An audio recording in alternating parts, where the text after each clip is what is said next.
The Zulu army was one of the most organized and tactically experienced military in southern Africa. For some reason, Britain was oblivious.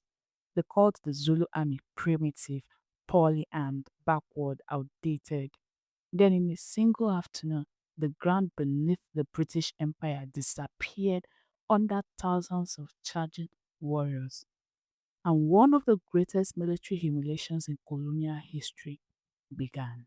By the late 1800s, the British Empire, in its colonial quests, had become addicted to expansion. India, Egypt, large parts of Africa. Everywhere the empire went, maps changed color to red, British red. And to many British officials, Africa looked less than a continent filled with nations and more like unfinished property waiting to be claimed.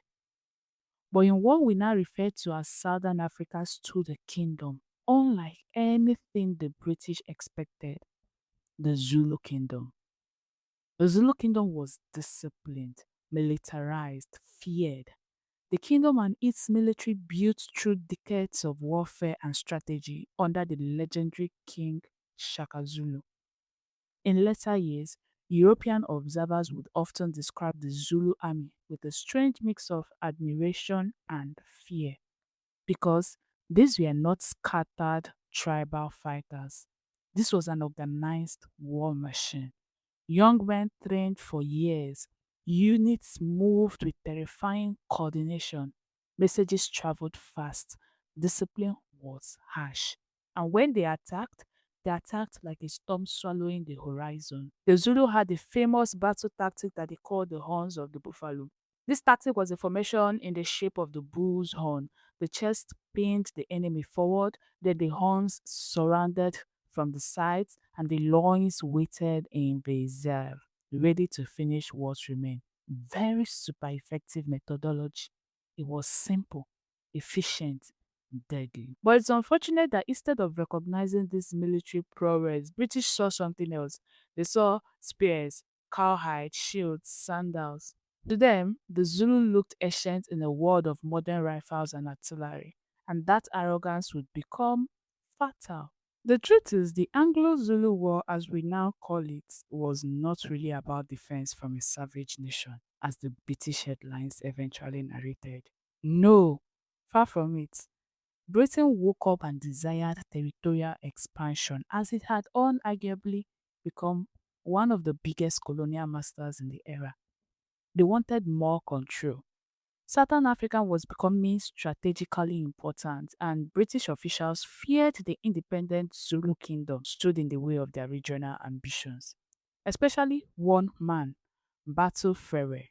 He was the British High Commissioner for Southern Africa at the time and aimed at helping Britain turn the area into a confederation. Ferre believed that the Zulu kingdom had to be broken into smaller bits, but there was one problem. The Zulus had not attacked Britain, so an excuse had to be created so that they could go into war. And eventually, Britain delivered an ultimatum so unreasonable to King Serwayo, the king of the Zulu kingdom. It was undeniably designed to fail as the demands were unrealistic. Serwayo was told to dismantle parts of his military system and submit to British demands, accept humiliation or face invasion. War was now inevitable. In January 1879, British forces crossed into the Zulu territory, expecting a quick victory. After all, this was the British Empire and the world's most powerful military force. They had modern rifles, cannons, professional soldiers against men carrying spears. To many officers, the campaign seemed almost like regular routine. Go in, invade the territory, and come up victorious. But there's a dangerous thing that happens to powerful nations after too many victories. They stop imagining defeat. And in war, underestimation is a strategic advantage. Oh, the Battle of Isandwana. On January 22nd, 1879, everything changed.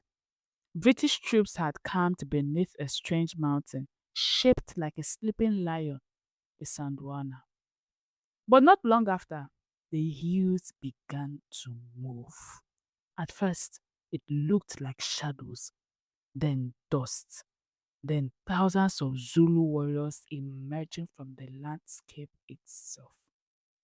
Silence at first, and boom, fast, coordinated, relentless.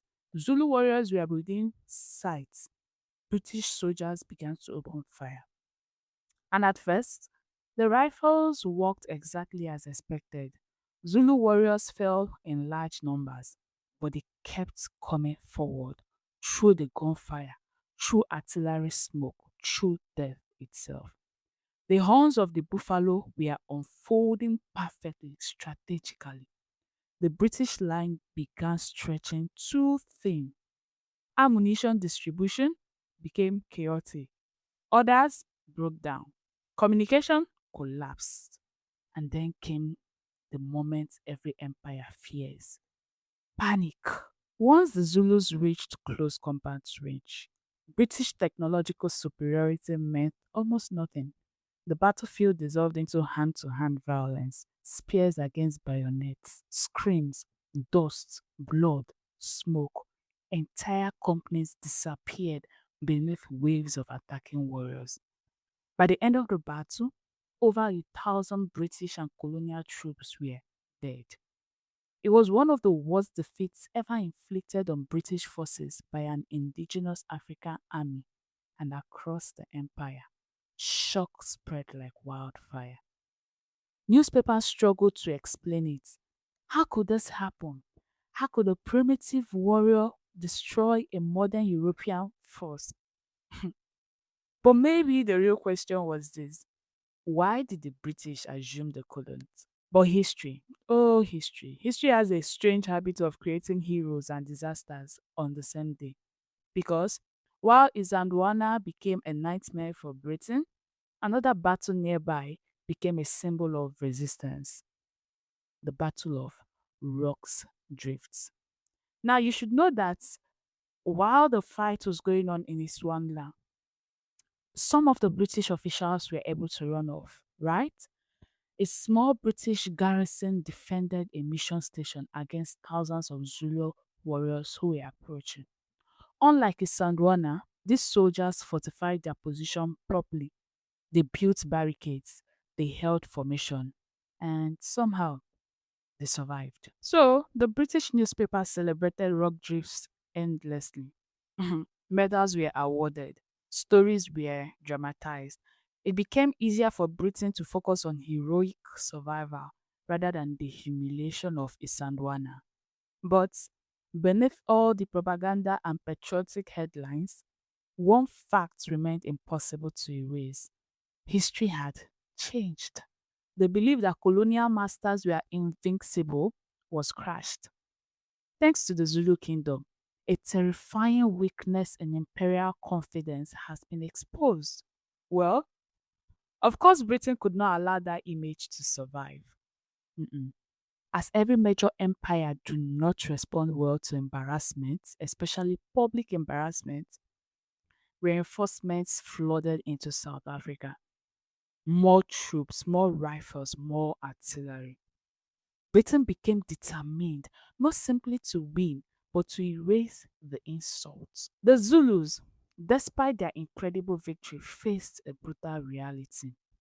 Courage alone could not indefinitely defeat industrial warfare. Every battle cost lives the kingdom could not easily replace, unlike ammunitions that Britain could easily replace. British firepower became more overwhelming with each encounter. Villages burned, supplies vanished, pressure mounted. Then came the final crushing confrontation at the Battle of Lindi. This time, the British prepared carefully, having at the back of their mind that these people are worthy of a good fight. Defensive squares, coordinated gunfire, Gatling guns, artillery. The Zulu charged anyway, and the battlefield turned horrific. Warriors fell in massive numbers before they could even reach British lines. The courage was still there, The discipline was still there, but courage cannot stop bullets forever. Ulundi shattered organized Zulu resistance. Soon after, the kingdom itself was broken apart, and its king, Seswayo, was captured.